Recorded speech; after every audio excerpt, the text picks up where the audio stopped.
जून 2024 चे तूळ राशी भविष्य। पुढील महिन्याचे तूळ राशी भविष्य आणि उपाय। तूळ राशीच्या जातकांसाठी जून महिना सावधगिरीचा महिना सिद्ध होईल। तुम्हाला तुमच्या जीवनातील अनेक महत्त्वाच्या क्षेत्रात सावधगिरी बाळगावी लागेल, कारण तुम्ही तसे न केल्यास तुम्हाला मोठ्या समस्यांना सामोरे जावे लागू शकते। 6व्या भावात राहू, 7व्या भावात मंगळ, 5व्या भावात शनी, 8व्या भावात बुध, गुरु, सूर्य आणि शुक्र आणि केतू यांच्या प्रभावामुळे सर्वप्रथम तुम्हाला तुमच्या आरोग्याची काळजी घ्यावी लागेल।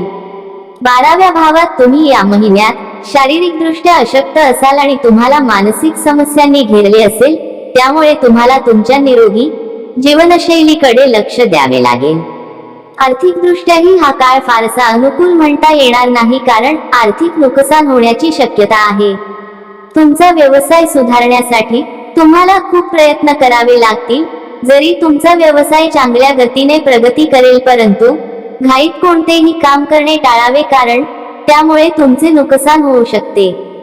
नोकरीत काम करणाऱ्या जातकांना कठोर परिश्रमानंतर काही युक्त्या आणि कुशाग्र बुद्धीचा वापर करावा लागेल, तरच तुम्ही तुमच्या नोकरीमध्ये स्थान निर्माण करू शकाल आणि नोकरी निश्चितपणे करू शकाल। वैवाहिक जीवनात काही चांगल्या आणि काही वाईट शक्यता आहेत। एकीकडे तुमचा जीवनसाथी प्रत्येक काम पूर्ण मेहनत आणि प्रामाणिकपणाने करेल, तर दुसरीकडे त्याच्या स्वभावात काही बदल होऊ शकतात, ज्यामुळे तुमच्यात अहंकाराचा संघर्ष होऊ शकतो। तुमच्या सासरच्या घरी लग्न समारंभ असू शकतो, ज्यात तुम्ही तुमच्या कुटुंबासह उपस्थित राहाल।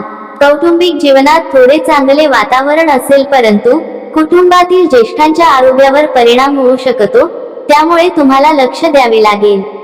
अनावश्यक सहली तुमच्यासाठी हानिकारक ठरू शकतात, त्यामुळे सहलीला जाण्यापूर्वी दोनदा विचार करा।